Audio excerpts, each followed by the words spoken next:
So welcome to CNX Stories. So CNX Stories is basically CNX Insure inviting people to come along to our blog, produce articles, have a questionnaire, do a meeting, have a fireside chat, so that we can learn more about businesses, other businesses here in Chiang Mai, so that we and you guys can maximize your time here, be that if you're here for a few weeks, a few months, a couple of years, or indeed the rest of your life.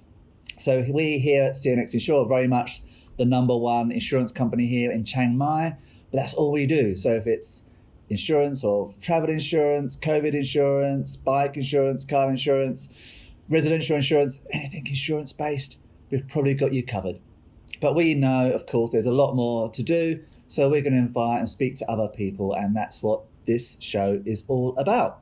So a quick introduction to me very briefly. My name's Simon K. Williams. I'm an external CMO here working at CNX Insurance, which basically means I do the marketing and the design on the website. So if the website doesn't look good, it's my fault and it's me you can come and scream and shout at.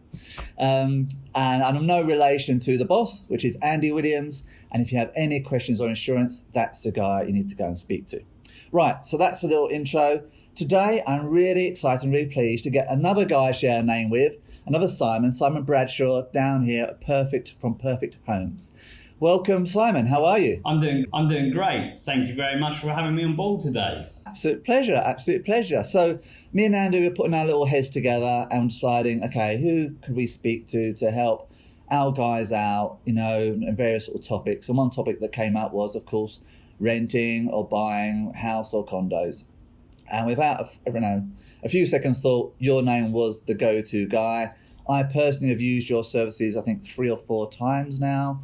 To move or find houses and condos during my journey and time here in Chiang Mai. I've always been, without getting being too nice to you, always had a really professional service, and Andy knows you a little bit as well, and you were definitely the go-to guy. So that's why you got the short straw and got roped into this mess. Don't worry about it. I'm very pleased to be here. Thank you very much again. Yes, I've known Andy for many years, and it was a great pleasure meeting you only recently. So I'm going to fire a few questions at you, and we'll see where we kind of go and end up. And we're just going to explore this area.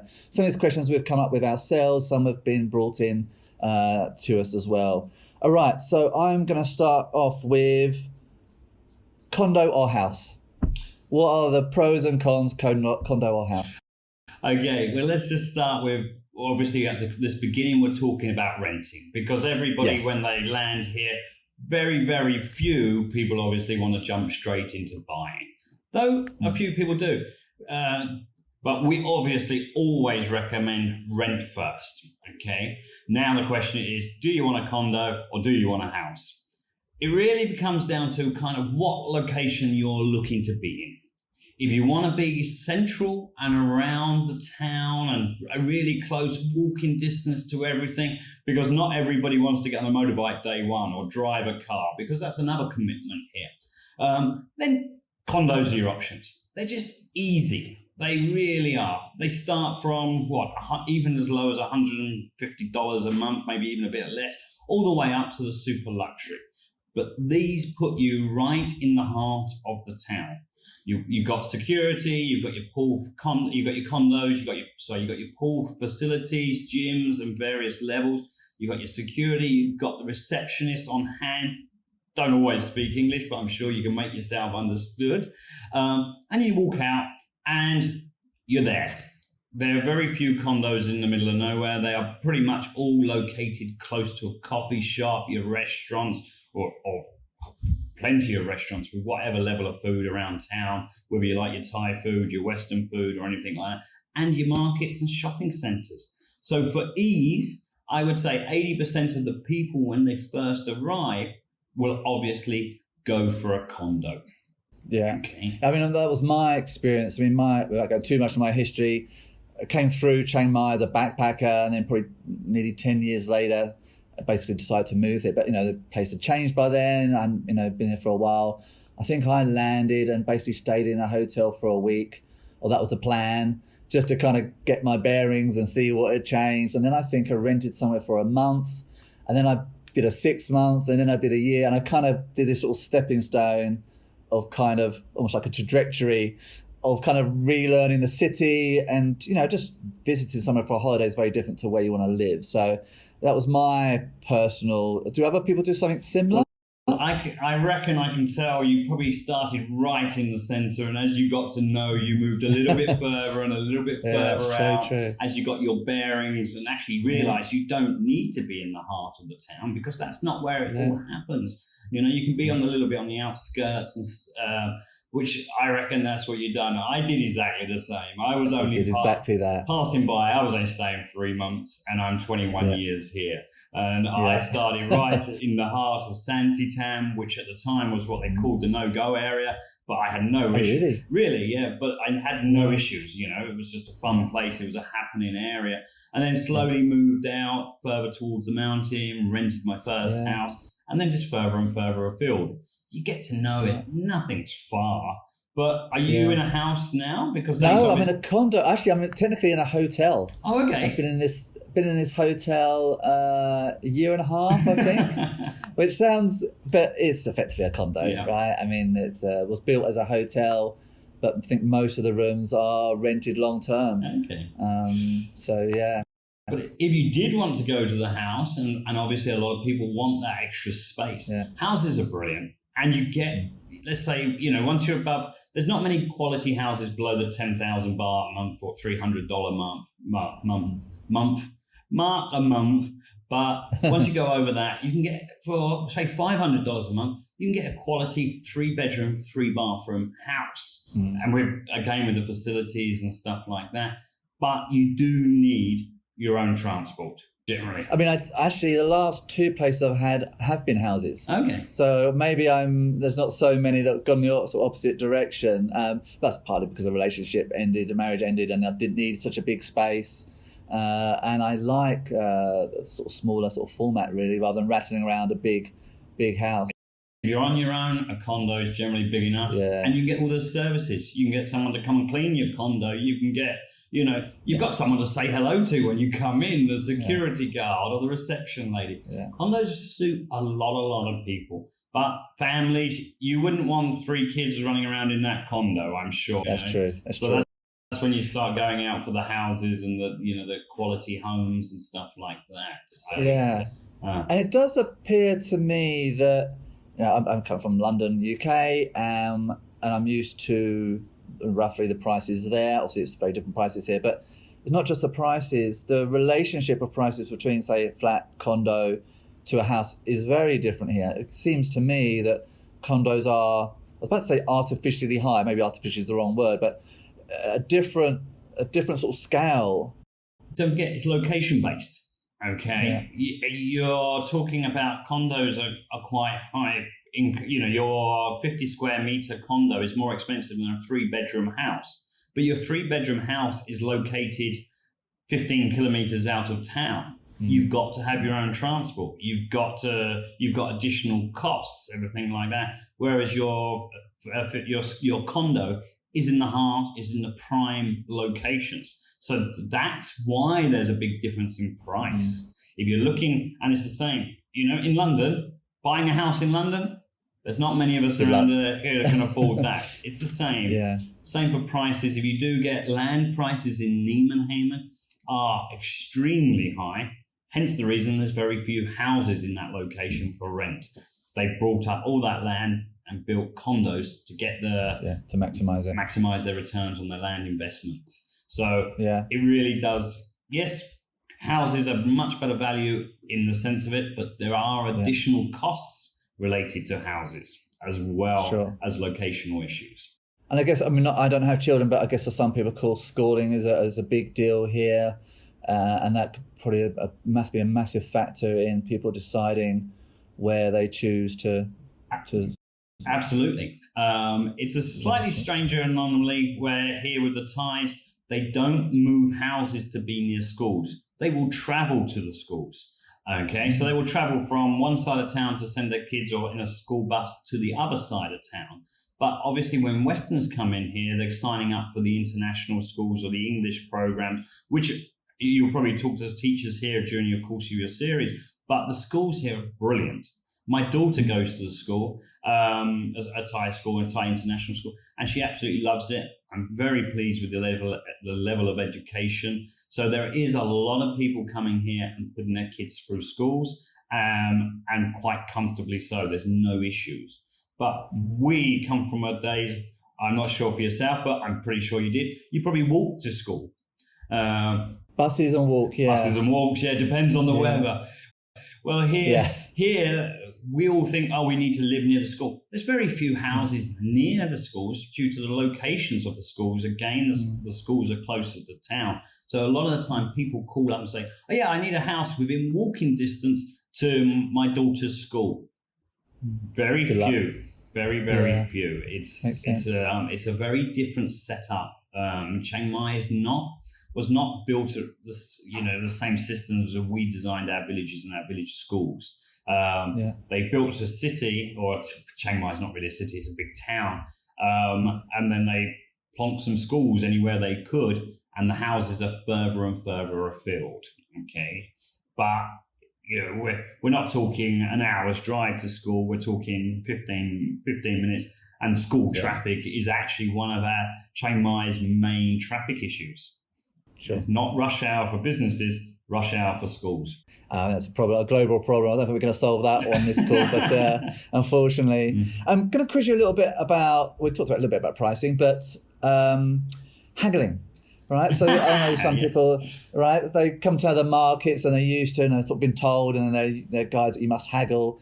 My experience is that there's actually relatively few places where it's kind of accepted. Sure, the night markets, you're expected to have a little bit of a banter and a bit of a haggle, but most of my life in Chiang Mai is barter free, where I do see the backpackers haggling at every single restaurant, every single meal they have, or trying to. Yeah. What's the invisible code on negotiating? You're working with one of our agents, okay? What we say, prices are set by owners, not set by us. Okay, you are always welcome to put in sensible offers, but even during COVID times, don't expect 50% off in Chiang Mai. The market is still set steady, but our agents are also trained how to put those offers across, how to get the clear instructions before the offers go across, and the clear criteria for that offer back from the owner if it's to be accepted. So it's not rude to put an offer across on when you're looking to rent or buy, but it has to be sensible. Otherwise, you're going to go nowhere and you've already upset your owner. But a reasonable offer based on reasonable thoughts and markets. And again, if it's turned down, don't take offense. It's someone's property. If they do not want to trade at that price, they don't have to. I've seen the trade, the night markets and everything like that. And the Chinese come in when they're trying to buy. They don't care if it's overpriced. They just care about the discount they get. Yeah. Okay. Yeah. They might still be overpaying, but they don't care. They don't check the value. They just want the discount. Whereas obviously Westerners, and we do also have that one, well, it's all right, it's not that expensive, we'll take it anyway, and help out the locals and stuff like that, which I think is within reason, as long as you're not being ripped off or anything. It's your choice whether to buy it at that price, haggle, or not buy it. Just don't be offended. Sure. It's not India where you haggle hard, otherwise you're be in trouble. This is much more, friendly haggling with a smile, as we all know here. Everything is done with a smile. And when you do hear lots of stories, not just in property, but including property, sure, where, I don't know, I had very many stories similar to this house, let's call it 50,000 baht a month, just as a round number. And why is it 50,000 baht? Well, because they know somebody that rented their house for 50,000 baht. But that was in a different location. It was twice the size. Well, that doesn't matter. If his mates rented his out for 50,000 baht, he's not going to take 1 baht less than what his mate. I mean, is there some truth to these sort of stories? Or? Oh, absolutely. There is properties. It's changed a little bit in recent years, but there is properties that have sat there on the rental market since I've been in business, unrented. And we laugh because the owner originally, 10 years ago, she might have got it because there was a lot less properties, a lot less on the market. She might have got her 50,000 baht a month, but now she won't adapt to the market even then. So she puts her sign up, turns around and says 50,000 baht, take it or leave it. The property's deteriorated, not being rented, and it's still available. And she won't listen because she got it 50,000. She hasn't worked out the facts of how much she's lost or anything like that. It does happen. It's a stand-up joke, but it's true. It's everywhere. But again, the market here is becoming much more sophisticated. The internet, our websites, people use websites all the time. So it's much clearer. And the landlords are much more savvy these days on how to look after the tenants, how to present the properties, how to, take care. So those properties are rented. If the landlord has not moved forward, the property may well sit empty, or their investment is going down and down and down. But it's very true, those rumours. Yeah, I feared it might be true. In terms of duration of contracts, I mean, back in the UK, I think we had what's it called, the Assured Short Hold Tenancy Agreement, which I believe basically means you're limited to a year, because if the bank wants its money back, it wants to be able to remove that tenant within a certain period of time. Is there any kind of, I assume a year's contract is the norm? Is there a maximum? Can people get 5-year rents or? Okay, the bottom line is there's no minimum. Okay. You could rent for a week. By law, you're actually not allowed to rent for under a week. They're trying to protect from the Airbnb under 30 days. Okay, but the actual law states that you're not allowed. If you have a contract over 3 years, it must be registered at the land office. Okay, so then it becomes more like a lease. Okay, people can lease properties for 10, 15, 20 years, but very, very few do. Okay, the standard duration of a condo is 6 months to a year. Okay, 3 months. Yeah, we do a lot of 3 months in peak seasons when people are traveling through, but the standard is 6 months to 1 year for a condo. But a house, generally speaking, most homeowners are after a 1 year plus contract. But we don't advise many people going for the 2-year contract or 3-year contract, purely because there's no advantages, or very, very few advantages, because owners here don't sit and go, you've rented a year, you get the annual price increase. There's very few price increases for when you're in a property. Owners here, generally, great, my property's rented, please stay, look after my property and please stay. They don't want it empty. They want their returns.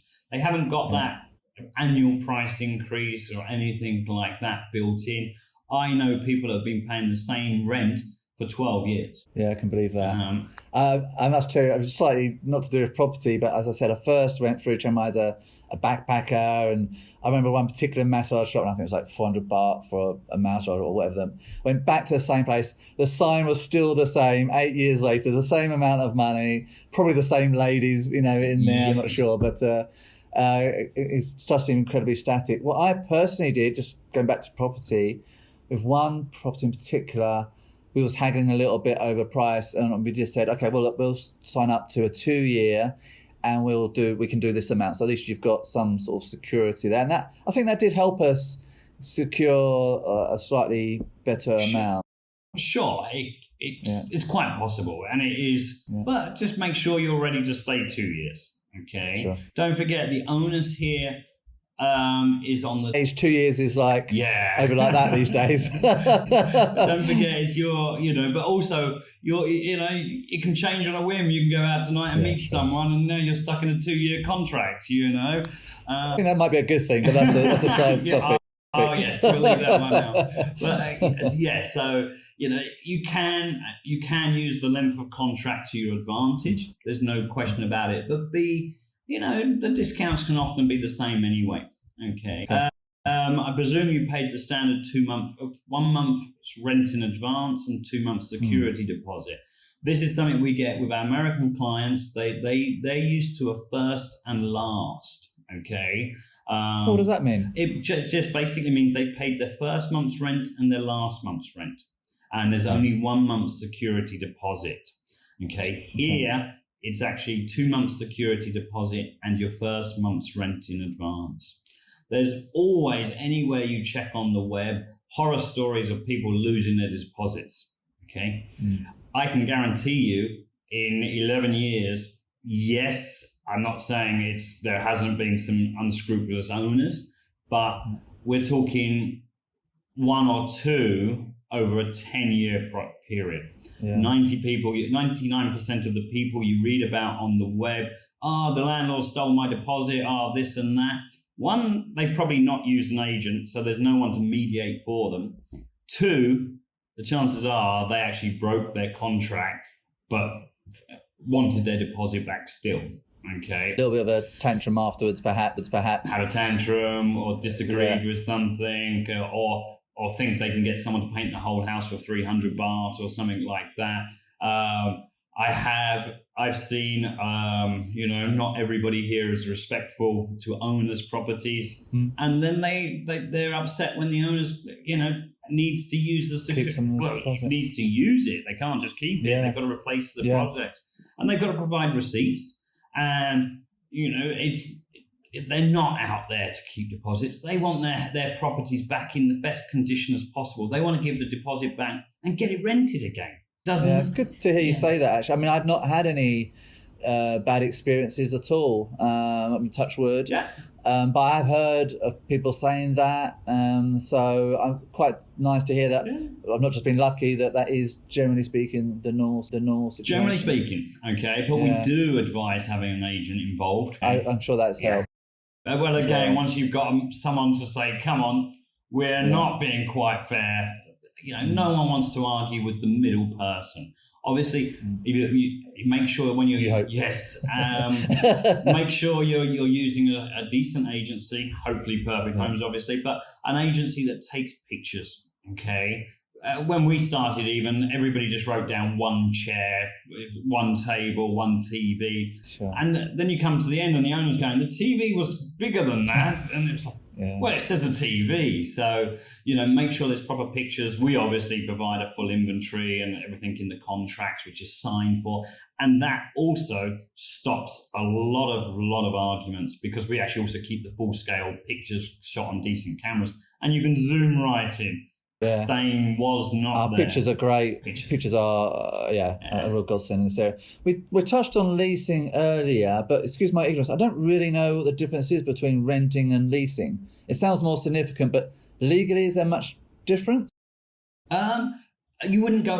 leases are generally used for commercial properties, where you're going to renovate the property fully and you want control of the property to do whatever you want. Because you usually give you more control over adaptations. Yes, if you don't want to invest into adapting that property for a business, and then 1 year later your contract's up for renew and they've just jacked up the rent, or they've got someone else that will pay a higher rent. So thank you very much for all your renovations. We're going to move someone else in. So it's generally used for businesses. And the maximum lease is 30 years, okay? Right. And that's currently the law. So a maximum lease on any property with a house or commercial property is currently 30 years. There is talk of commercial leasings going up to 50, but it's not law yet. And do you deal with commercial business properties, renting as well? We do, but it's a very specialized business, okay? Generally, people are not looking to take over other people's commercial premises for the same commercial uses. So normally a business will move out and then you're just leasing the premises. We don't get involved in selling businesses as such or commercial properties. Got it. We will lease warehouse space, shop space, and stuff like that. But we don't get involved. Generally, if you want to sell your restaurant, very hard to sell an existing business or your bar or whatever.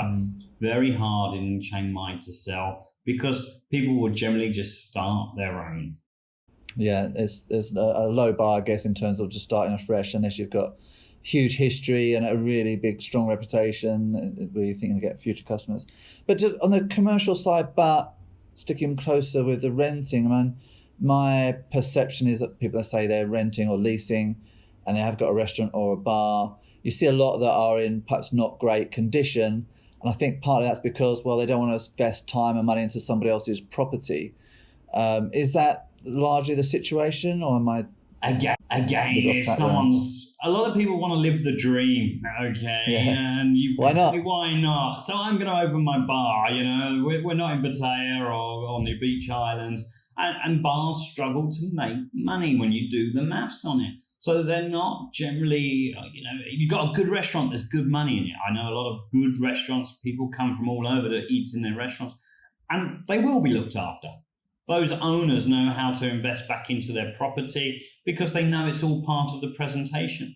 But if you've got a bar or a small business that's not making money, you're not making money to reinvest into the property. So I fear for that kind of concept, it's the failing businesses that won't invest back into their businesses.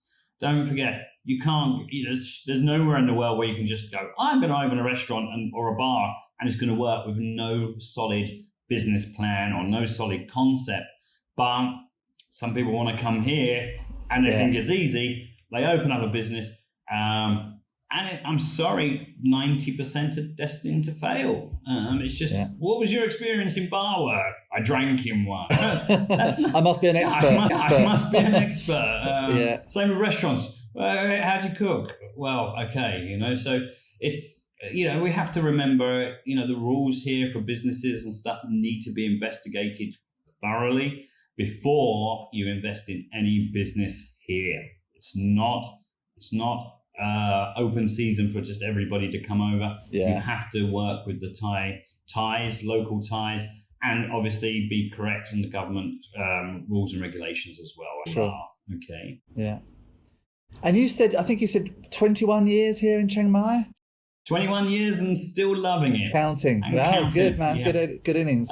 So in that time, you must have seen, like any location, some areas going up, some areas going down for various reasons. I mean, is that true? You've seen that evolution across that time? Let's face it, at the beginning, I wasn't really looking at the real estate the real estate side. But there wasn't half. There was 3 tall condos when I was here, okay, wow. Or pretty much even when I started in real estate 10 years ago, okay. Yeah. I believe there was around about 30 condominiums, give or take, when I started. Now there's about 130. 100 more in 10 years. That's unfeasible growth, isn't it? It's amazing. We're not even counting houses and housing projects. Yeah. I drove around, you'll know it, the outer ring road when they were building it on a bicycle or a moped, I can't remember. So why are they putting this road in the middle of nowhere? No one drives out here. No one comes out this far. And now that is just a main road with gated communities, what we call mulbans, all the way around there, and traffic. You get stuck at the traffic lights and you're sitting there, I don't want to be in the traffic, because that's one thing we never used to have. All right, it's a bit quieter now, obviously, but Chiang Mai is getting busier. But I complain of any bustling town, city. I guess it is the drawback. There's no easy answers. Yeah, but it's changed. It's come along, but it's still a great city. You're living here because you love it. I'm living here because I love it. I've settled here, and I wouldn't change it. Yes, the weather is generally sunny and lovely. We do get some rain, we get some clouds, but that's the worst we get. It's all right. Better than England. I've got a quiz. You touched on rain. Still, when I get a rainstorm comes on my way, I'm waiting for the power cut. Is there a difference in regions, in zones, or is that if you're up in the hillside areas, which not many people are, but if you're living on going up the Samung Road into the more rural areas, yeah, sure. But that's quite often the case of trees just falling through a power cable. or branches have gone into the generators. Power, internet, and facilities here are very, very stable. In my house, we probably get one power cut a year in a big storm. You know it's going to go. You're looking out the window. We'll get the candles ready, and it will go off. It will, but again, back up within an hour or two. They've got the services on hand to go and reinstall. The other one we do get power cuts at our office from is a snake crawling across the power lines, or a pigeon flying into them, and you get a big bang, and then you find a char-grilled snake on the floor. That's not uncommon. I've seen that probably about 7 or 8 times here in Thailand. But facilities, utilities are very well organised. There's no issues. Yeah, I mean, I won't go too much down a rabbit hole here, but my personal experience of, say, internet here has been vastly superior to my experience in London, and just in terms of speed and reliability. And when there was a problem, I actually phone them up, and they answer the phone, and they actually do something. I mean, that would absolutely blew my mind. What a unique experience, isn't it? Unbelievable. Not can you press 4? Please press 5 and then go back round. Sorry, you've been disconnected. No, it's just, you call people here. This is another thing that I learned to love about Thailand. You've got a bank manager here. You use your same bank regularly. You call up or you go into the phone shop. You speak to someone. You've got someone that actually still cares. And, most of these people do speak English, or they've got an English customer care service. And the speed of what you're back up and running is unbelievable. Internet went down at my house. An hour later, they're outside. It's like they must have been sitting out the road having a coffee waiting for the call. But they were just here, and it's back up and running. Yeah, that's my experience too. Yeah. Impressive. And I agree with you. The internet here is better than the UK, and my experiences of the UK, my last experiences. And I'm sitting in coffee shops going, well, where's the internet? Well, it doesn't really work or whatever. Here, we work from coffee shops so often. The internet is just there. So, indeed. And the phone services obviously are great. No one has a landliner anymore, but all the services are excellent. So that's it. So we've kind of covered renting, I think, in a little bit of detail there. Probably a little bit brief there, but I do just want to sort of touch on buying and also building. Okay. So let's start with buying. Neither of us are lawyers, so we can't go into great detail here. But what is the gig if we want to buy? I mean, I would be tempted to buy a house here. I've been here 9 years. I don't have any immediate plans to move. It's something that I would consider. I actually went along. I know you do occasionally host a little seminar. I don't know if that's something you do regularly. I went along. I think was it your brother Paul that was hosting that one evening? I found that really informative. So is that something you do regularly, or is it just every now and again? It's a bit like this. If we get invited, we're more than happy to share our knowledge because we love talking about it. It's what we do. So, I do it daily. We meet clients and we talk about the market, the businesses. My brother's the same. Yes, it was my brother, Paul. He loves to talk about his passion, and his passion is Chiang Mai and the real estate market. So, anyone else wants to invite us along, we will come and talk, and you've got to shut us up like you're finding out. But we will be there. But let's start from the beginning with purchases. Again, we would point you in the direction of condominiums. Okay, purely for the legal side. Okay, condominiums you can purchase. Any foreigner can purchase 100% freehold, the only rules and stipulations that are. You have to purchase in a condominium that's less than 51% owned by foreigners, or 49% owned by foreigners, or from that 49% of the sellable area. Don't worry, here it's very simple. There's only about 10, 11 condos where that law can affect you, but any decent agent would guide you through and would be very knowledgeable about that fact. So for you to choose a condo, all you would have to do is move your money from overseas to Thailand into your named bank account. And then we handle the rest, and you own that condo. You can sell it at any time. It's 100% freehold. It's not a lease. It's not 30 years and give back. It's 100% freehold. Prices, obviously they start from about $30,000 up, okay, which is not a lot. But you're not going to get a lot for your 30,000, and there's less and less on the market. But you can go all the way up to the luxury penthouses of $1 million and so on. But it's not very common here for people to get that high level of condos. The general one here, condo that suits most people, is between 3 and 6 million baht, which is probably 100,000 to 200,000 US, give or take. And that gets people a big 1-bedroom or a 2-bedroom condo. And again, it gives people convenience and the location. And if they choose to move out to a house, they can always rent their condos out and generate income from the condos. A few more rules and regulations on that, but we could talk about that another time.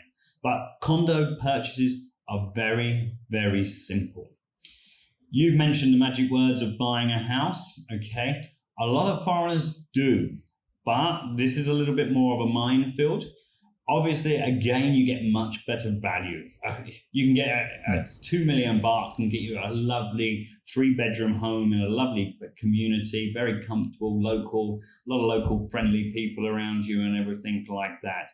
You have to remember, non-Thai nationals cannot own the land, okay? You can actually own the house that is on it, but you can't own the land. So what we advise, who can, obviously they put them in their family's name. The foreigner's married to a Thai person, you can put it in her name, or majority owned foreign businesses can also own the land and the property. So that is another form of ownership. If you have a business here, if you're running a business here, you can put it into that company name.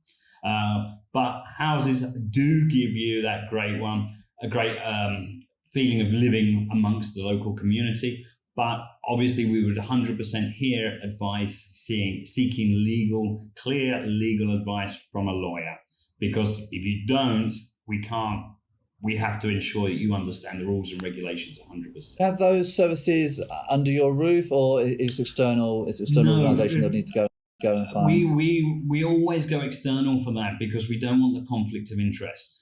Okay, we specialize in real estate. We specialize in selling real estate.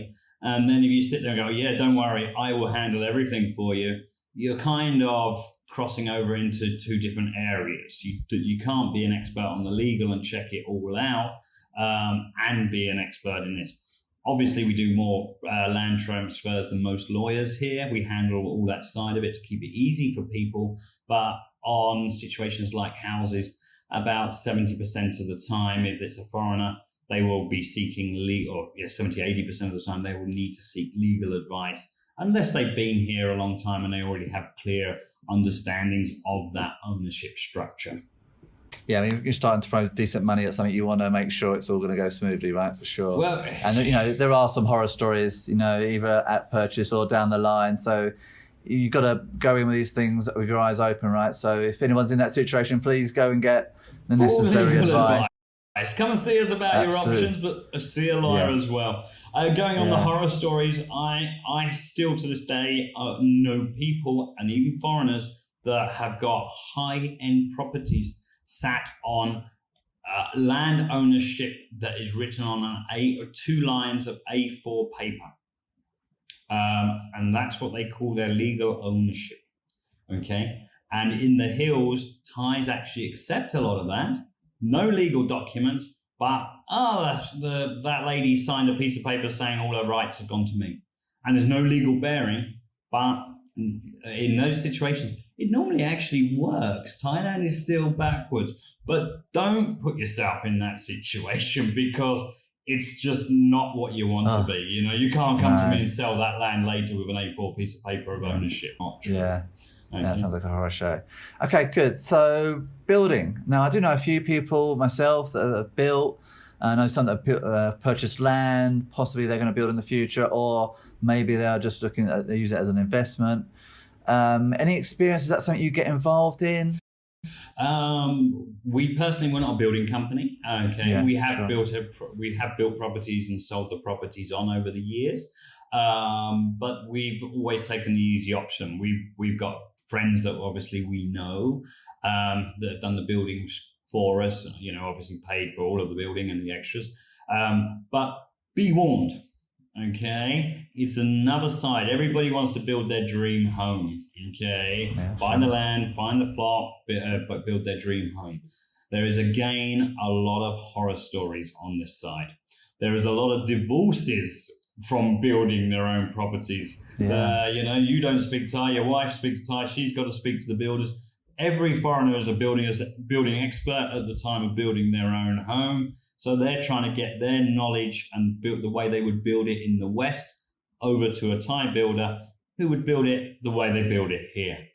And that kind of puts a lot of pressure on the person in the middle, which is often the wife, okay, or the girlfriend or whatever. And it causes a lot of issues. That being said, there is also, on the flip side, a lot of quality builders. It's not all nightmare stories. But remember, you get what you pay for. If you go for the cheapest builder, you're going to get the cheapest build. Okay, you've got to go for the ones that your friends have already used and recommended. The history, got the authority and experience. And they will deal with their issues. There's a lot of builders out here now, very experienced in dealing with foreigners and understanding our concepts, our wishes, or the way we see properties are built, not the way Thais build property. They build solid houses. But we just have this vision. It's done like this in the West. It's done like this where I come from. They should know about it here.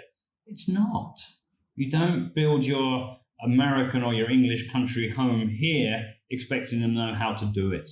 It just doesn't work. I don't think, I've not ever built a house, but I don't think that's an easy project anywhere in the world. So, I've seen, was it Design Homes or something back in the UK? It was a TV series. I was addicted to that show. And every week was a horror story about, 30%, 40%, 50% over budget and a year behind schedule. And it's like, well, and that's without any language barriers, without any cultural barriers. And rainy seasons and the heat, the workers, a lot of the workers, a sad fact, it's a strange fact here, is a lot of the workers are migrant workers who don't always, they're always accepted, but the police turn up and round them all up for 2 days and, charge the poor people money and then drop them off 2 days later. So you've lost your whole workforce for 2 or 3 days. It's a very, very common practice here, which is, you don't even have that you might have that in the West in certain locations, but there's a lot of nuances to building here in Thailand, anywhere in Thailand. Make sure, my advice is to go with someone that's highly, highly recommended and they're willing to do the work and check everything carefully first. It can be very rewarding and it can save you a fair bit of money if done right. But that money saving is often lost in your time and your hair falling out, pulling it out, even with quality builders. Yeah, same saying. No worry, I can tell you how many I've built. Okay, so yeah, point taken. So be warned, but it does work out for many. It's not. Don't do it. It's just be warned. It's the same with everything. Yeah, indeed. Right, I think that's very good advice. Just one last question, Simon. So if people want to explore and obviously get more information from you and Perfect Homes, what's the best way to reach you guys? Okay, obviously our website is, if they're overseas, our website is there. We're more than happy. People contact us through the website, the Contact Us page. If they just want to chat, like I said, I love talking, so they can always send me a message and they've got lots of questions. I can arrange a Zoom call with them or WhatsApp call. But if they're directly interested in property, there's a Contact Us page. The info email, if they put attention Simon or my brother Paul, we can handle all inquiries. Or they can call us on WhatsApp and everything like that. Please just remember the time zone differences. Phone calls at 4 a.m. No, he loves phone calls at 3 o'clock in the morning. He loves them. Please phone up in the middle of the night. Yeah.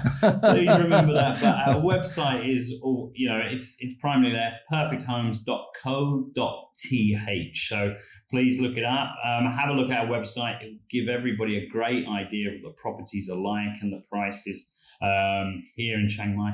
We also have an info section that tells everybody about locations, FAQs and everything like that. We've been building up this information over the years. It's taken us a long, long time to build this, but it's what makes our website stand out over everybody else. So, I will say, as a little bit of a plug for you guys, I think the website is in a really good, I was about to say Western standard, I don't know if that's the right phrase, but not all are, right? And being able to actually surf around and see what you'll find, what you're looking for, is a huge part of the journey, actually. So having something there that's reliable, you can see the prices, start to work out the zones you might want to live in, look at your sort of price points and get you can do an awful lot of that, obviously, from the website. Obviously, not everything, you're going to want to see it in real life, but it's a good sort of portal there, and I think people can go a long way. That's probably the prime reason I chose you guys, because it was easy to use and it was a no-brainer from my perspective. Well, that's what we're constantly investing in. It goes back to investing in your own businesses. You know that. Yeah, absolutely. Our website is our shop. Our website is our main source of contact, so we have to have it up there. I apologize, it's not 100% perfect, but no, I don't believe any website is, because it's always a work in progress, but we are doing our best. Okay? And if they do want to reach you by email or Simon at inquiry in? You can contact me direct at simon@perfecthomes.co.th. It'll be great if they mention they actually saw us through this video, because that was obviously be great, and then I can give you a call and say we're doing a whole load more. I send a message saying, despite speaking with Simon, I still decided to actually reach out to you and make an inquiry. Perfect, that's it. Okay, but cool. Excellent. Well, thank you very much for your time today, Simon. It's been a pleasure. Hopefully, for people watching this, there'll be some insights in there, and also reach out to Simon and Perfect Homes for any more inquiries or questions that you may have. Excellent. Thank you very much for your time and inviting me along today. It's been an absolute pleasure speaking with you. All my pleasure. Thank you. All right, cheers, Simon. Thank you for now. So a huge thanks to Simon there. I thought that was a really useful interview or meeting. Perhaps interview is the wrong phrase, but a meeting there. So if you've got any questions about renting, buying, or building, indeed, then do visit Simon, speak to him. I'll give his contact details in a moment's time. If, of course, you've got any questions regarding insurance, now we've been really busy at CNX Insure over the last few months. I'd like to think that's partly because I've come on board and we've grown the business somewhat during that time, but also that's part of because, well, in these unpredictable times, people are aware that perhaps more than ever before that strange things can happen. Things that can happen that are out of our control, and where possible, we want to try and safeguard our situation, and one way to do that is through insurance. So if you have any questions on insurance, then please do come and visit us at cnxinsure.com, or indeed you can contact Andy, not myself. Any insurance inquiries are better to go to Andy, and you can just send him an email direct at andy@cnxinsure.com. So contact details for Simon. His website is www.perfecthomes.co.th, and similarly, you can also send him an email at simon@perfecthomes.co.th. Great, that's it from me. I hope that was of some value, and if you're still watching, presumably you got some insights from that, which is great. So a big thanks from me, Simon K. Williams. I'm just going to leave you with our standard kind of branding line. We have one life. Let's live it full, do it safe. That's it from me. Over and out. See you guys soon.